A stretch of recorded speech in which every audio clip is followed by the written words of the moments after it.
Dear students of class 10 BSCB, today we are going to study the fourth story, Quality, written by John Galsworthy. John Galsworthy was an English novelist and playwright. Dear students, here given his introduction in the book. See here. John Galsworthy, 1867 to 1933, educated at Harrow, began to write and at the age of 28 for his own amusement. John Galsworthy जो वे एक English writer हैं, खास करके उपन्यासकार और play right हैं। उनका जीवन काल 1867 से 1933 रहा। उनकी शिक्षा दीक्षा लंदन के हैरो स्कूल में हुआ और जब वे 28 वर्ष के हुए तब वे अपने खुशी के लिए, अपने आनंद के लिए लिखना शुरू किया। He considered the Island Pharisees 1904 was his first important work. उनकी रचना आइलैंड फारिसिस जो 1940 में प्रकाशित हुई, वह रचना उनकी पहली सबसे महत्वपूर्ण रचना थी। As a novelist, Galsworthy is chiefly known for his the Forsyte Saga. एक उपन्यासकार के रूप में गाल्सवर्दी की मुख्य पहचान, मुख्य परिचय या मुख्य रूप से वह प्रसिद्ध हुए तो वह रचना थी उनकी द फोरसाइट सागा थी। द फोरसाइट सागा नाम की जो उपन्यास उनका था, इससे उन्हें काफ़ी प्रसिद्धि मिली। He wrote a considerable number of novels, short stories and pledge.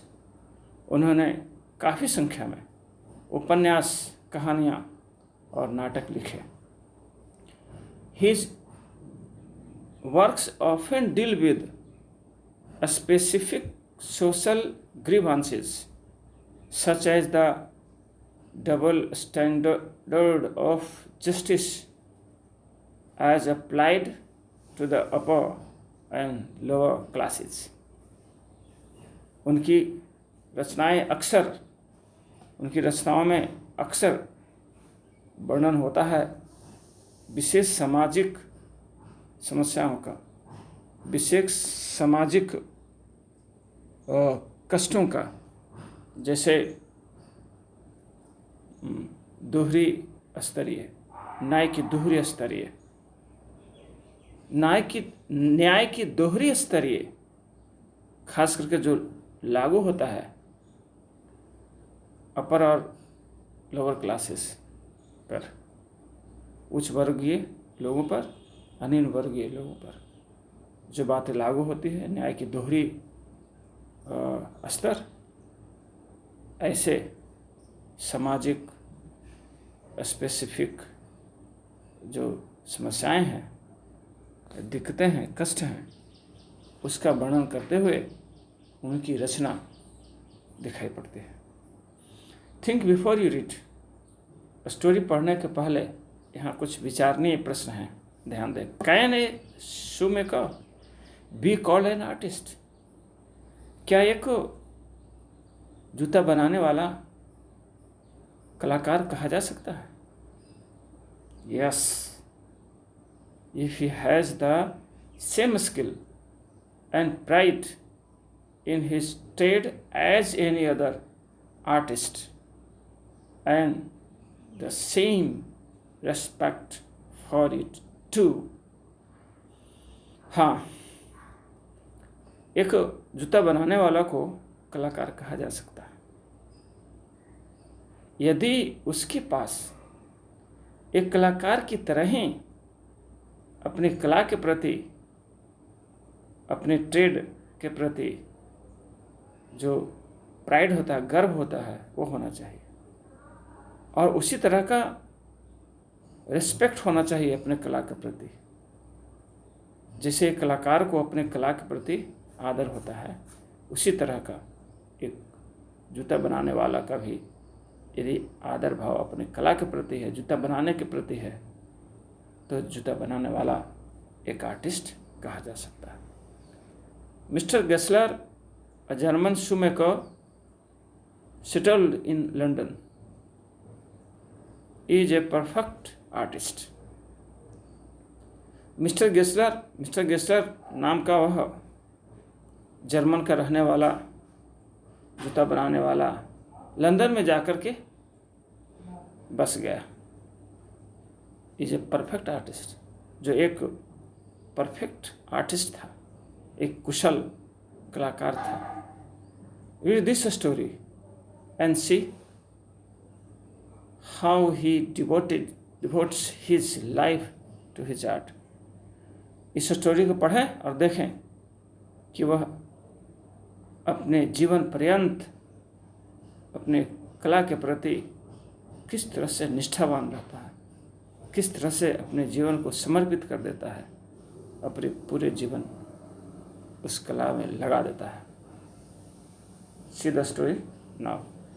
I knew him from the days of my extreme youth because he made my father's boots. लेखक कहता है कि मुझे उसके पास ले जाया गया था, उस शू मेकर के पास मुझे ले जाया गया था जब मैं बिल्कुल ही किशोरावस्था में था। मैं किशोरावस्था की शुरुआत में था, और क्योंकि वह मेरे पिता जी का जूते बनाता था। Inhabiting with his elder brother 2 little shops let into one in a small by street. क्योंकि वह अपने भाई, बड़े भाई के साथ रहता था। वह जूता बनाने वाला अपने बड़े भाई के साथ रहता था। 2 छोटे छोटे दुकान जो एक में शामिल था, एक कर दिया गया था, दोनों उसी में रहता था। और वह स्थित था एक छोटी सी गली में, जो चालू गली नहीं हो, जो चैनल गली हो, शाखा गली में। नाउ नो मोर, लेकिन अब वह ऐसा नहीं है, वह अब गली मात्र नहीं है जहाँ वह जूता बनाता था। But then most fashionably placed in the westland. आज वह बहुत ही खूबसूरत जगह हो गया है वेस्टलैंड का, लेकिन उस समय वेस्टलैंड का वह जो गली थी, है ना, उतने फैशनेबल नहीं थे, लेकिन फिर भी उस समय के फैशनेबल ही जगह था वह वेस्टलैंड का। लेकिन आज मत पूछिए, आज तो वह जगह इंग्लैंड का वेस्टलैंड में स्थित वह जगह सबसे ज़्यादा फैशनेबल जगह बन गया है। The shop had a certain quite distinction. उसके दुकान में एक खास किस्म का शांति का भेद था। अन्य दुकानों से उसके दुकान में जो भेद था, वह एक खास किस्म की शांति का भेद था। There was no sign upon its face other than his own name of Gessler Brothers. उसके दुकान के ऊपर फेस पर कोई साइन बोर्ड अलग से नहीं था। उस साइन बोर्ड था भी तो सिर्फ उस पर लिखा हुआ था Gessler brothers. And in the window of few pairs of boots. और उसकी खिड़कियों में मात्र कुछ जोड़े जूते रखे रहते। He made only what was ordered. वह उन्हीं जूतों को बनाता था जिसके लिए उसे बनाने का आदेश मिलता था, ऑर्डर मिल जाता था। मैंने ऑर्डर का ही जूता केवल बनाता था। एंड इट सीम्ड सो, और ऐसा लगता था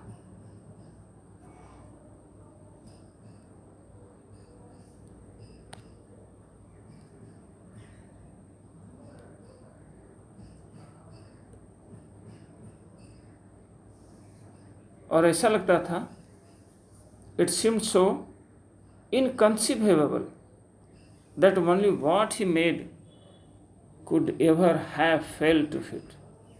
और वह ऐसा मालूम होता था, अकल्पनीय मालूम होता था। उसके बने हुए जूते अकल्पनीय लगते थे, इनकंसीवेबल लगता था, कल्पना से परे जैसा लगता था। That only what he made could even have failed to fit. वैसा जूता बनाता था कि फिट होने में कभी भी फेल नहीं हुआ। I was promoted to him at the age of 14। लेखक आगे कहता है कि मुझे सबसे पहली बार उसे दुकान पर ले जाया गया था जब मैं 14 वर्ष का था।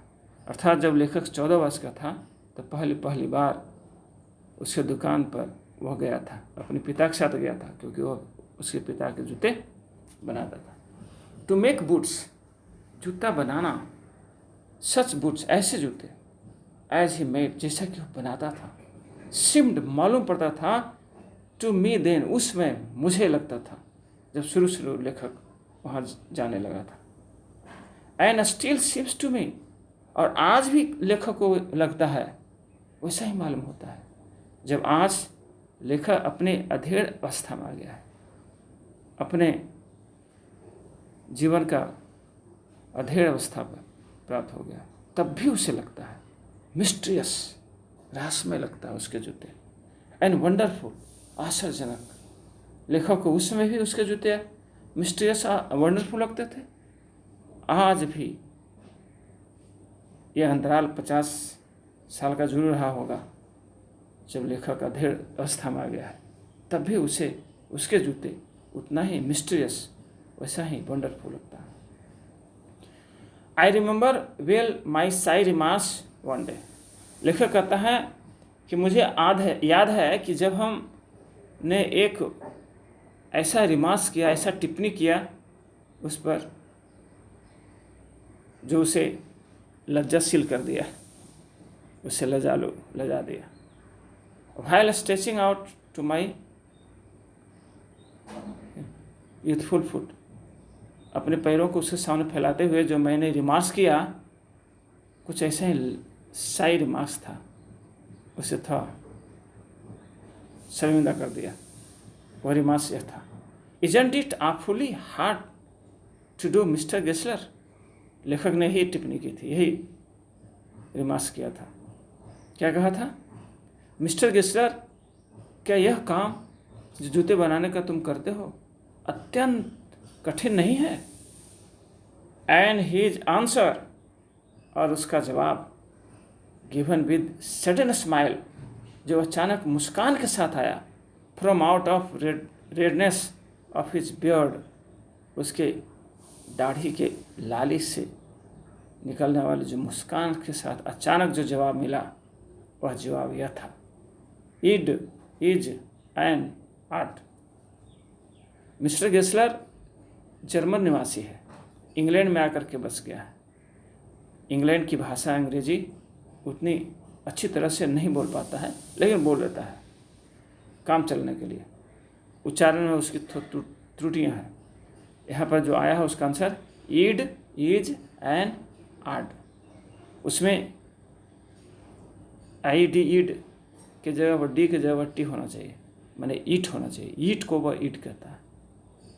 इज एन आर्ट, जो आर्ट है ए आर टी होना चाहिए, उसमें डी लगा हुआ उसका, उससे उच्चारण में यह दोष है, इसलिए यहाँ आया ईड इज एन आर्ट। अर्थात जवाब में उसने कहा कि यह एक कला है, ऐसा कह दिया उसने।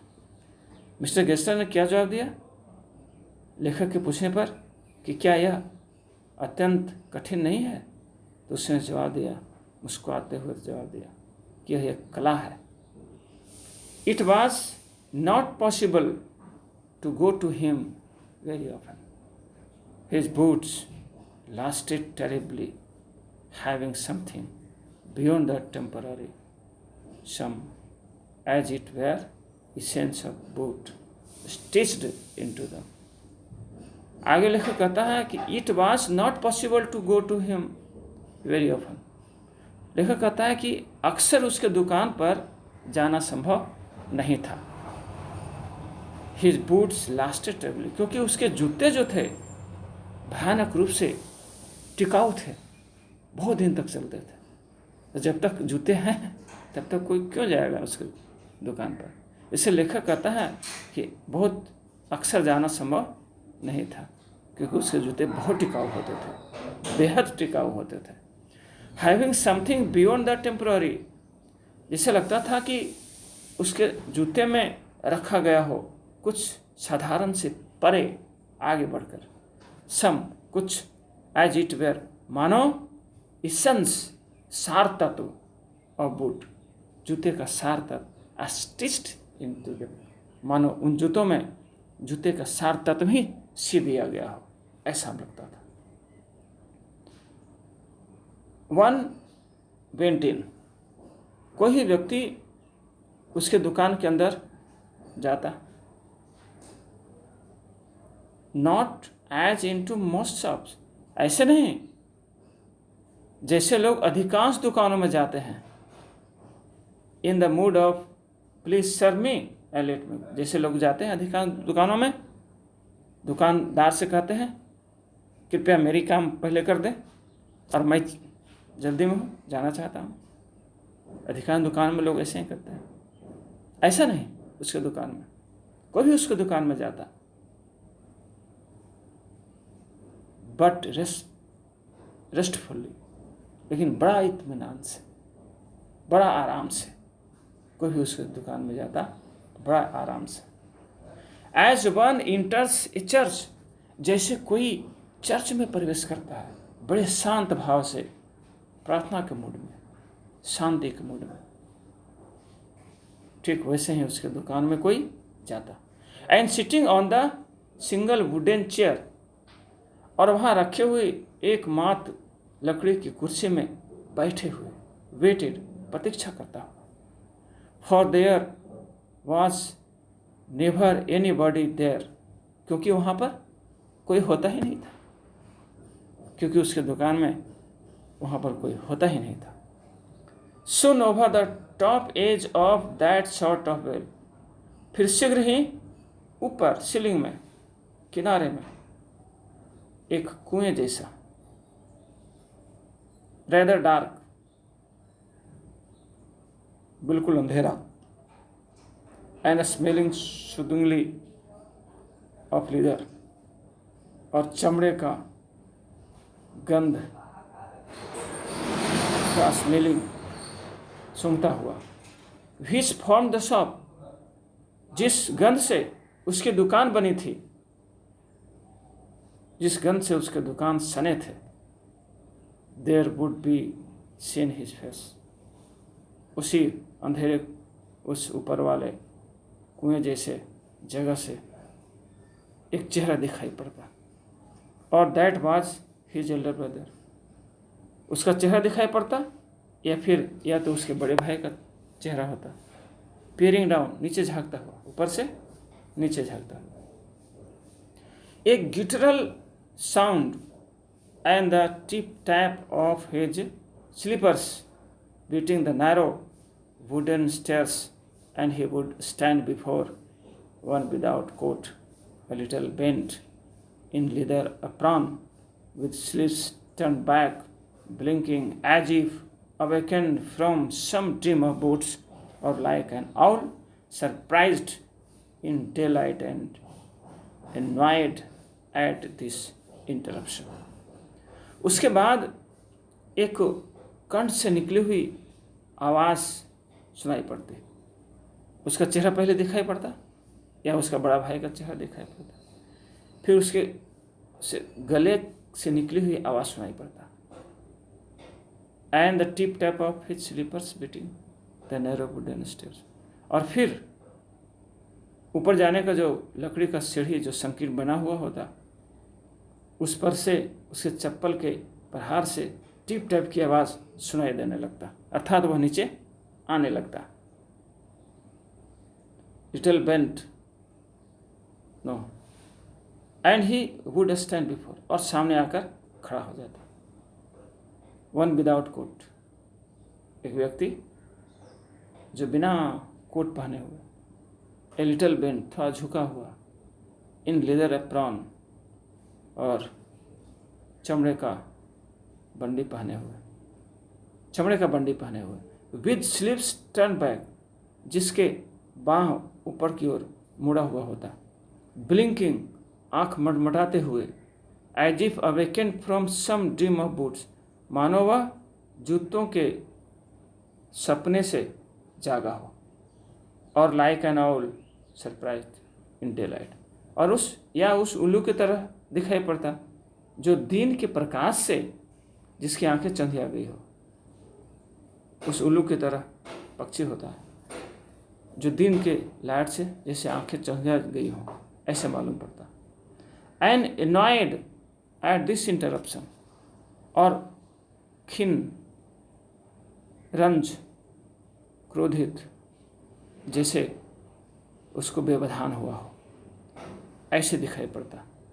लेखक उस मिस्टर गेस्लर के हुलिया का वर्णन कर दिया, उसके पूरे काय का वर्णन कर दिया, उसके व्यवहार का वर्णन कर दिया, वो किस तरह से जूते का व्यापार करता था, ये सब कुछ यहाँ पर आ गया।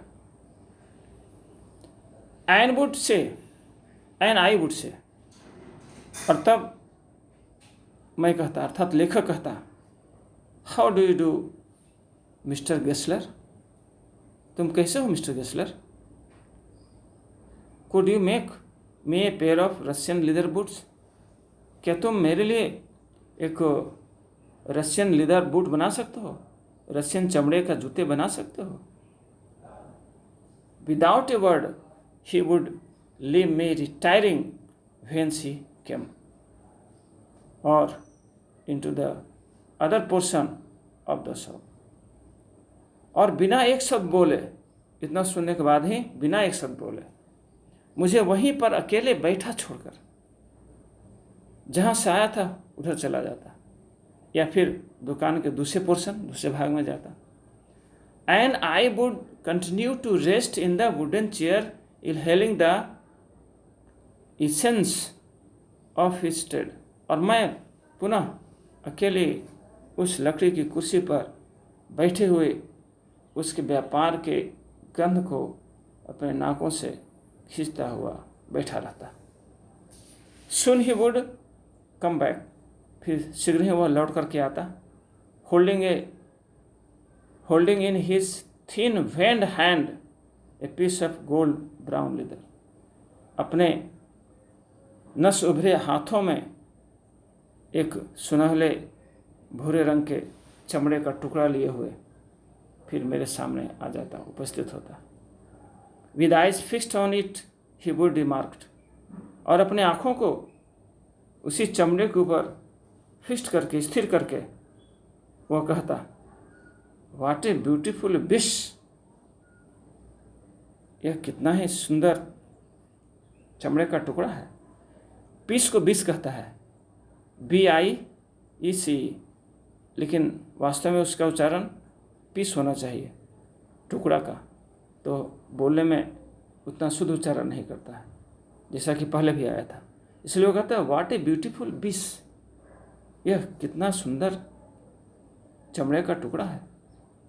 When I too had admired it, लेखक कहता है, और जब मैं भी उस चमड़े के टुकड़े को प्रशंसा कर देता, ही वुड स्पीक अगेन, तो वह पुनः बोल उठता, when do you want them, तुम्हें इसे कब चाहिए? When do you want them, वो डेम को डेम कहता है, वांट को वांट कहता है, क्योंकि उसे उच्चारण उतनी बढ़िया नहीं है, इसलिए कहता। फिर वो अचानक बोल पड़ता कि आपको वे जूते कब चाहिए? Dear students, I want to stop here my video. The remaining part of the story will be explained in next video. Till then, thank you very much, dear.